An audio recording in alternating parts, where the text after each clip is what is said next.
You're listening to Life and Shyt. I'm Danielle Walker. And I'm Tommy Walker. Join us as we talk about our journey overcoming fears, boundaries, marriage, family, lifestyle, business, and whatever other shit you can think of. We're individuals that came together to create one unit with one mind and one goal.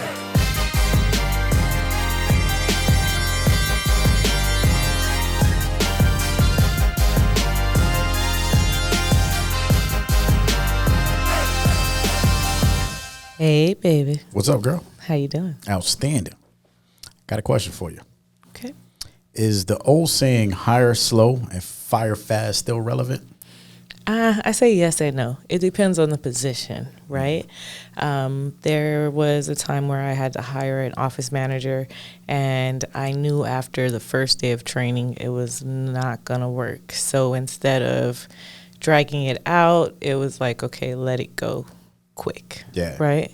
But with the current climate of when people say we're in a hiring crisis, there's not enough people. Yeah, so there's the differences. In other positions that we have, we're just like, can they walk? Can they talk? Do they breathe? We need a body in the place. The demand is so high that we're like, yo, just try. Just please try. So we're hiring super fast, but we'll fire just as fast though. See, so talking about it, and it's funny to call it a hiring crisis, right? Is because there's so many jobs out there, but then the term is there's not enough people. There definitely is enough people. Mm-hmm. People just don't want your job. Right. At the end of the day, you know what I mean? Like granted, we're all going through it, right? Mm-hmm. And in our industry, you're the chief operating officer and you handle HR as well. So, yes. You're chief of all of this stuff and you deal with the recruiting and you see the resumes and you're dealing with the interviews every single day. Mm-hmm. And compared to where we started to where we are today, it's like night and day. Like the meetings that we've had, we had to evolve our marketing. We started recruiting, right? Where before it wasn't that big of a deal, right? We had to break HR into different aspects. The reason I laughed is when you said operator of all things operating. Yeah. It made me think of a show that we were watching. It's a Succession. Yeah, Succession. And dude says, I'm the chief operator officer. And dude's looking at him like, do you know that? He's like, I'm not the chief of all things operating.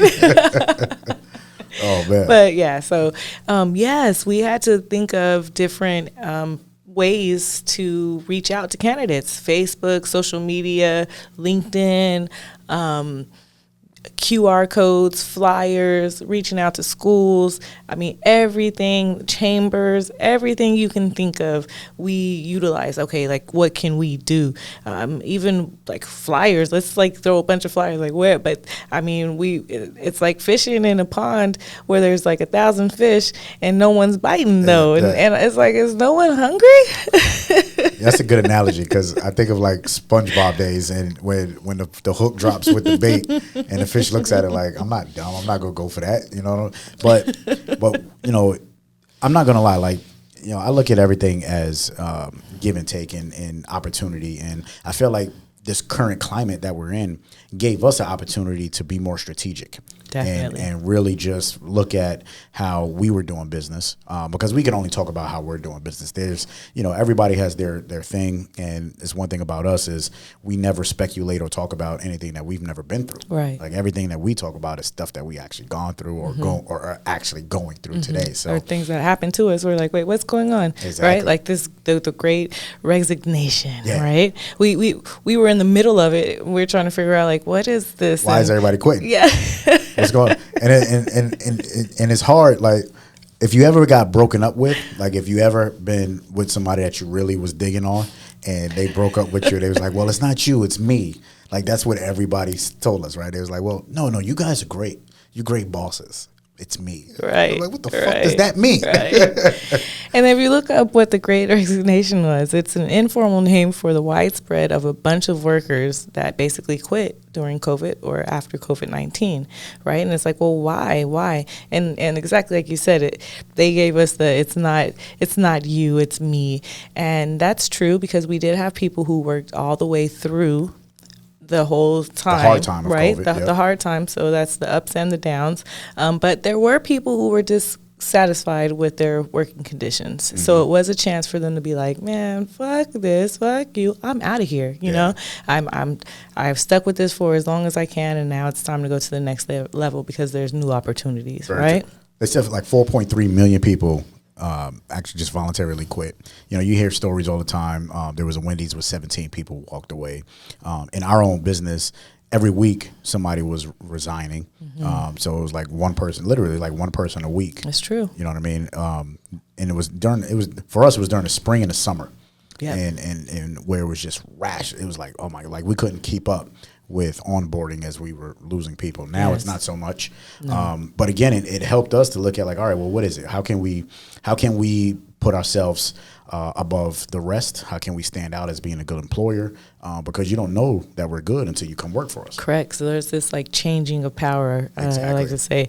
So there was this time where and when I was looking for jobs, where I would write thank you notes or something nice or something into like, hey, don't forget about me. Yeah, you know, you wanted to make that lasting impression. It was like, mm-hmm. I interviewed. Here's my thank you note, and the mail's like, oh my gosh, like cover letter, all kinds of things. Now on Indeed, we'll be lucky to get a resume, and then sometimes we'll get something that says I smoke weed. Like no resume, no nothing. It's just I smoke weed. Would I still be able to work with you? Or people say things like, I'm ready though. Let's get this money. Yeah. That was the response. Indeed. Let's get this money. Yo, so, it's real out there. People are, and you can't, like, I'm not mad at the real, but, you know, does that mean professionalism is out the window?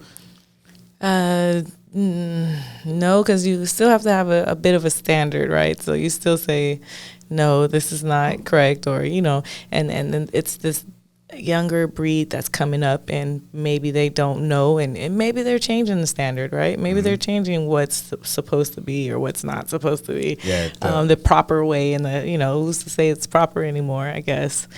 But it is definitely changing. There's an exchange of power, you know, where you almost want to give a swag bag, say like, hey, this is my company, like I'm great, you know, like come with me and it's this, you know. So we have to open up like, okay, so what else is great about our company, you know, like what are our benefits and what are this, and, you know, but then who cares about our benefits? Do the millennials care about benefits? You know, I don't know. Some of it, and it's funny. So you leave an interview with a swag bag. Yeah. Thanks for coming. Here's a gift. Keep us in mind when we call and say, hey, do you want the job? It's reversed now, right? Yeah. It's like, please don't forget about me on the reverse. Like I'm the employer now on the other side of this whole thing. Like so it's giving them a thank you for applying. Yeah, that's true. So COVID spurred like retirements, like early retirements, because you know, if you think about it, during the Great Recession, back in 08, 09, that era, people were planning to retire and couldn't because of the recession. Now you have COVID, and all of a sudden people are like, all right, well, and if you look at inflation, you look at where the prices and things are, people decided to, like, you know what, I'm gonna take a step back, and I'm gonna do this retirement thing, but not only retire, but then also go out and do something that they always.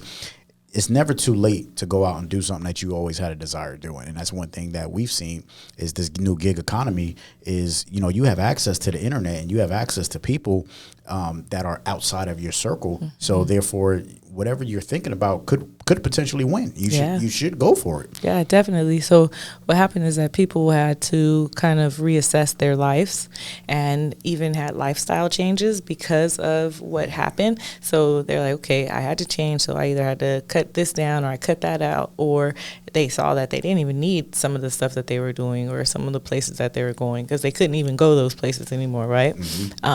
But yeah, exploring new job opportunities was huge. They call that the Great Shuffle, which is hilarious, right? It's the Great Shuffle of talent and opportunity, right? So there's tons of people who decided, like, I want to do something different. Why not? Let me shoot my shot here and just see what happens. I've been doing this for years. Maybe the job's closed down and now like you don't want to go back. Maybe I'm not just saying like a restaurant that closed down. I'm saying like the job shut down totally and that industry is now kind of obsolete, which is kind of would be hard to bounce back from. People also had a burnout, right? So just dealing with if you're being a frontline employee. Just dealing with COVID, like if your family got COVID, how did you deal with that? Did you get paid? How did you get paid? Was your employer cool about it? Were they protecting you? Were they putting the PPE in effect? And then childcare. Childcare was huge because people were put in a place where it was, who's going to go to work? Are you going to go to work or am I going to go to work? Or what if both of our jobs, you can't stay home. You have to actually go to. So that was horrible and also something. And then the blurred lines between home life and work life, I think, happened. And that kind of burnt people out as well. And it made them just like kind of pause and say like, hey, I'm going to take a break. I know we blur those lines quite often. Hey, I couldn't wait to get out the house. That line was not blurred for me. I was looking at it. I was like, as soon as the first opportunity I get, I'm back in the office. Okay, so you were okay with it. I was way okay with it. And we talked about the employee aspect of it and how businesses are basically chasing employees nowadays. But from a business standpoint, you got businesses that went under because of staffing. Right.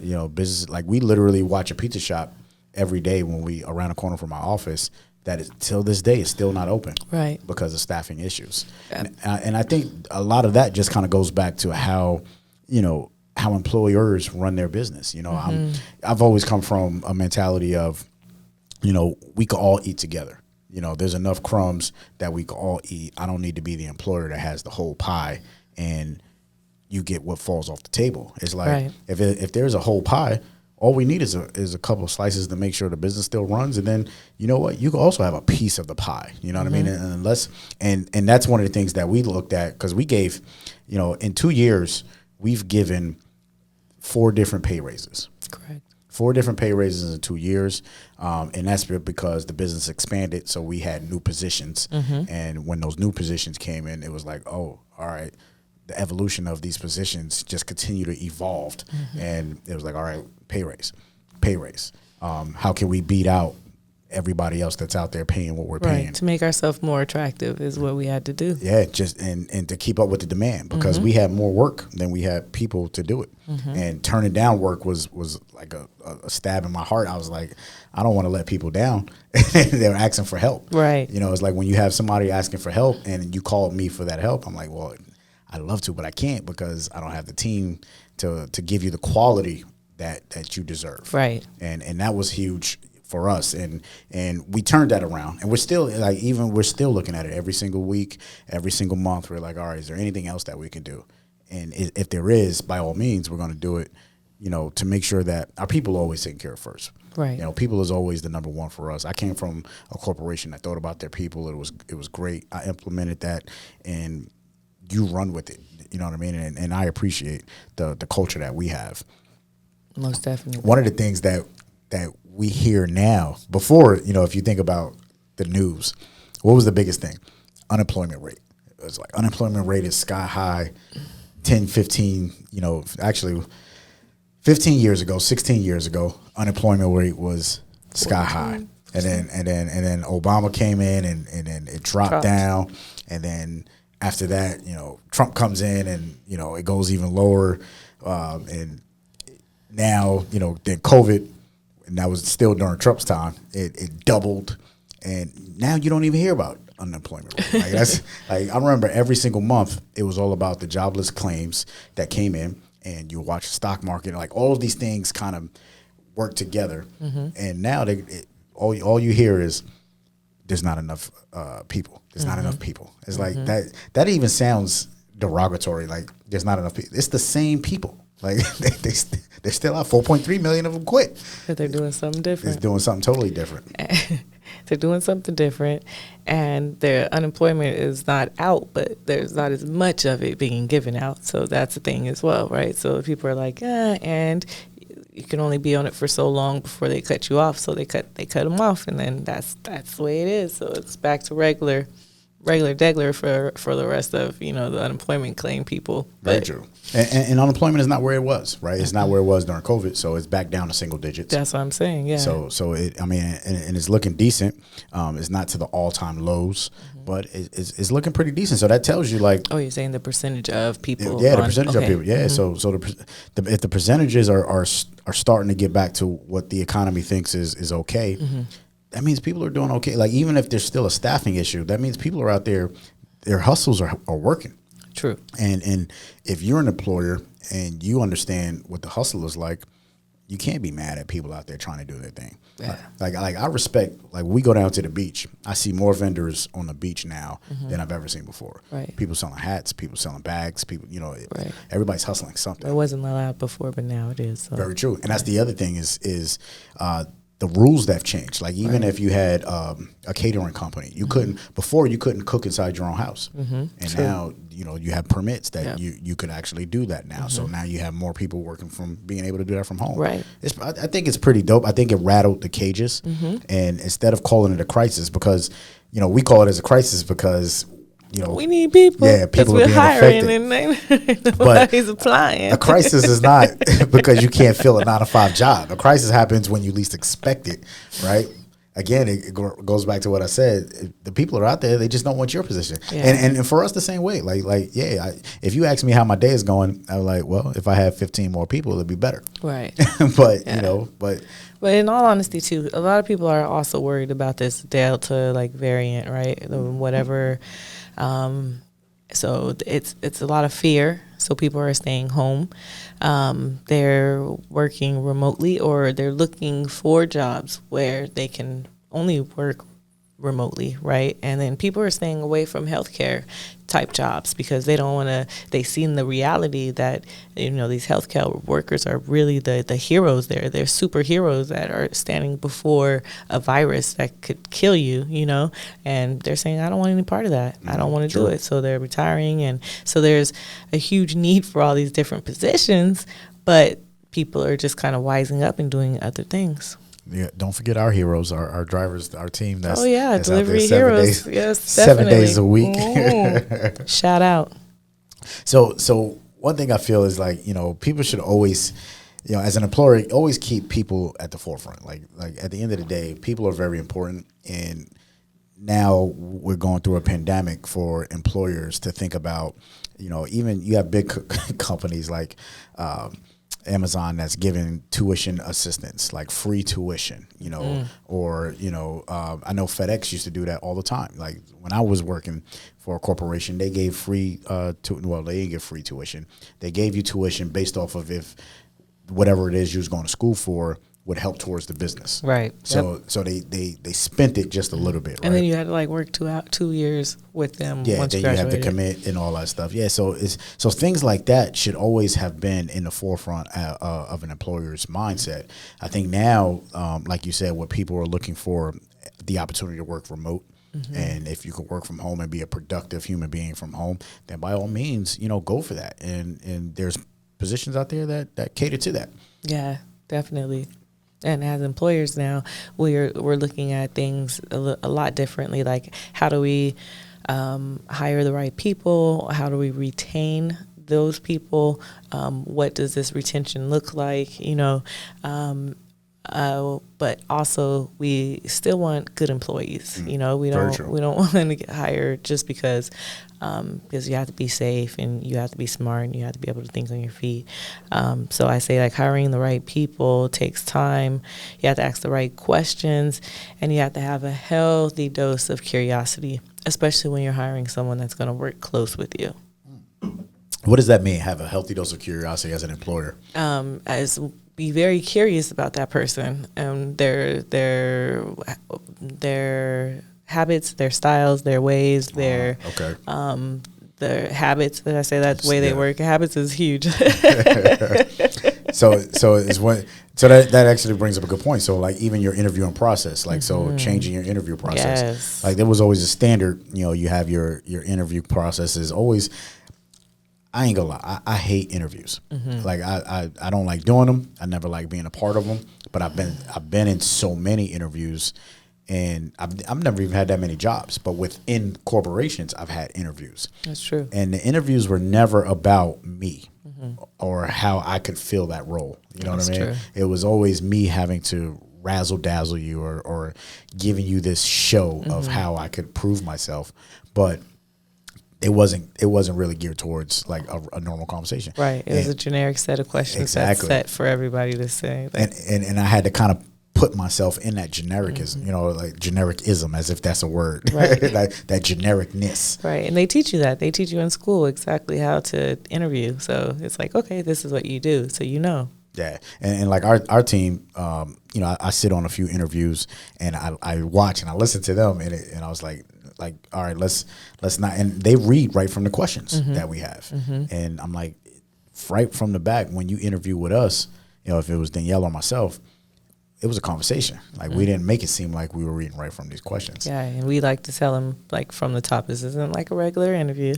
This is a conversation. We're just getting to know each other, and that's it. And I like to put people at ease. Facts. And I like them to want to explain themselves. So they just start talking about themselves. Like, oh, really? Okay, so this is what I like, and this is it. And they expose themselves sometimes. But, and especially now, because if they're not dropping cover letters and resumes, not all that, it's like, all right, let's scratch that. Let's have a conversation and let me pull some thoughts out of you. Let's have a thought provoking conversation, right. And then we get to some mutual ground, and we can find out if you're going to be a good fit for this company, right? You know, and we like for us, we have policies and procedures that once you hire, and then even when it comes down to like, oh shit, this ain't gonna work out, so we need to let you go, but within the process of where we are, so we haven't changed that aspect. We still are very cognizant of who we are as employers. You know what I mean? Definitely.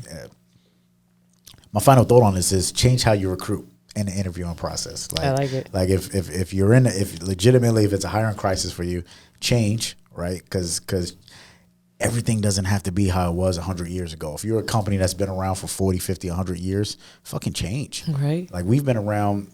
For our company has been around for 2 years. We've been doing business for over 10 years, and we change every single time. So change how you do, change how you recruit, interview, and have a real conversation with people, and let them understand who you are, as not just as an employer, but as a person, and what your expectations are. I like that. My final thought is, life is too short to work somewhere that you hate. So work somewhere awesome. And to that I say, and why I say it is because at our company, we make our employees have 1 hour of pool or table tennis, and now water pong, or what do you call it? Pong. Yeah. Not beer pong, water pong. Yeah, water pong. And they have to do some personal development as well. So we and professional development. So we don't only just look at them as an employee that's coming to work for us, but we think about them as a person. We don't want them to burn out. We want them to enjoy not only what we provided for them in the office, but for them to enjoy each other and the time that they're there.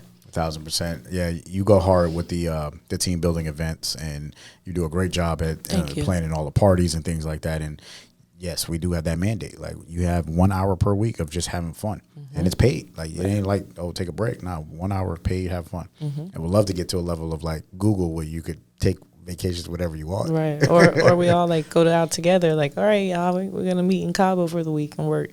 That would be awesome. I know you think that would be awesome, but I did not want to hang out like that. One day, y'all. One day. Anyway, I love you. I love you. It's life and shit. Do us a favor. If you enjoyed this episode, please subscribe.